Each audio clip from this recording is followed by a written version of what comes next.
یار یہ پالیٹکس میرا خیال ہے کہ ڈاکہ مارنا اور کسی کی جیب کاٹنے سے، یعنی دنیا میں جتنے بھی کرائم ہوتے ہیں چاہے وہ کاروبار کی لیول پہ ہو یا ٹیکس لیول پہ ہو، اس میں سب سے بڑا کرائم اگر ہے تو وہ پالیٹکس کے اندر رہ کر ہوتا ہے، جہاں بات چھوٹے زیروز کی نہیں ہوتی. یعنی اتنے زیرو لگ جاتے ہیں تعداد میں کہ مجھ جیسا اور آپ جیسا شخص شاید وہ ان زیروز کو پڑھ کے ہی گھبرا جائے.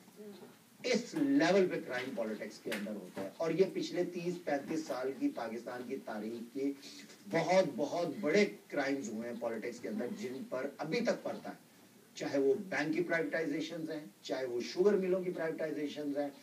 بے نظیر دور میں انہوں نے اپنی پرائیویٹائزیشن کے اوپر پیسے بنائے. نواز شریف دور میں نواز شریف گروپ نے اپنی پرائیویٹائزیشن، اپنے دور کے اندر جو پرائیویٹائزیشن کی، اس کے اندر اپنے جو زیروز ہیں وہ انہوں نے بڑھائے.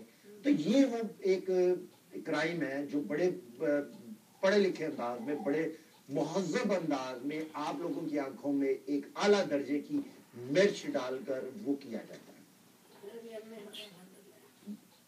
چیف جسٹس صاحب اگر جعلی ڈگریوں کے ساتھ بڑے بڑے جو لون ڈیفالٹرز ہیں، اگر ان کی بھی تھوڑی سی اگر کوئی کہانی چھیڑ دیں، اور جن لوگوں نے بینک سے لون لے کر رائٹ آف کروایا ہے، یہ وہ جگہ ہے جہاں سے اصل لوگ جو ہیں وہ پکڑنے آتے ہیں. جعلی ڈگریاں ایک ایسا فیل ہے جس کے لیے کسی شخص نے کوئی ایفرٹ کی اور پیسہ دیا، یہ نیچلی سطح کے اوپر کام ہے. اور کس قسم کے لوگ اس کے اندر آتے ہیں وہ آپ کو بھی اندازہ، اور کس قسم کے لوگ پکڑ میں آئے ہیں اس میں کوئی شک نہیں. اس میں بڑے نام بھی ہیں، لیکن اتنے بھی بڑے وہ نام نہیں ہیں جس سے کہ پاکستان کی سیاست پہ کوئی اثر پڑے.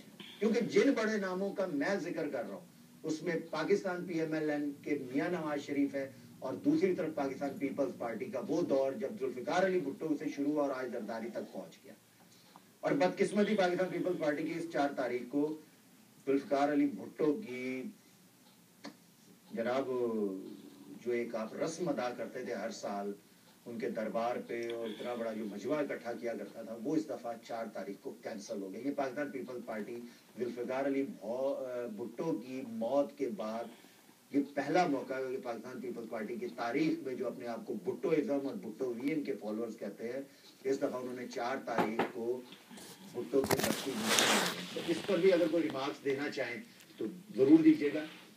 تو جناب جب میں ٹاپ لون ڈیفالٹرز کی لسٹ نکال رہا تھا اپنی ایک ریسرچ میں، اور وہ میں اس ریسرچ کا نام آپ کو بتا دیتا ہوں، گوگل پہ ڈالیں گے Who owns پاکستان، WHO، اس کے بعد اسپیس OWNS owns اور آگے لفظ پاکستان. یہ گوگل میں ڈالیں تو جو سب سے پہلا جو لنک آئے گا اس کو کھولیں. 198 پیجز کی یہ ریسرچ ہے ود ریفرنسز. وہاں آپ کو صرف corruption, political corruption, organise crime کے اندر صرف 2 ہی نام ملیں گے. ایک ذوالفقار علی بھٹو سے تاریخ شروع ہوتی ہے اور ایک میاں نواز شریف سے تاریخ شروع ہوتی ہے. اور وہ 22 خاندان جنہوں نے پاکستان کو شروع سے اون کر کے رکھا، جنہوں نے پاکستان کے غریب لوگوں کی جیبوں پر ڈاکہ مار کر اپنے گروپس اور اپنی فیکٹریاں اور اپنی ملوں کو طاقت بخشی، اور غریب کی جیبوں پہ حق مار کے ان کا حق ان کو لوٹ کر انہوں نے اپنی انڈسٹریز کو 4 چاند لگائے، اور آج دنیا میں وہ لوگ پھیل گئے. یہ ان کا کمال نہیں ہے، یہ اس آرگنائز پولیٹیکل کرائم کا کمال ہے جو پاکستان میں ہوتی ہے. ہر الیکشن میں ایک نئے منشور کے ساتھ ایک نیا فراڈ، ایک نیا جھوٹ.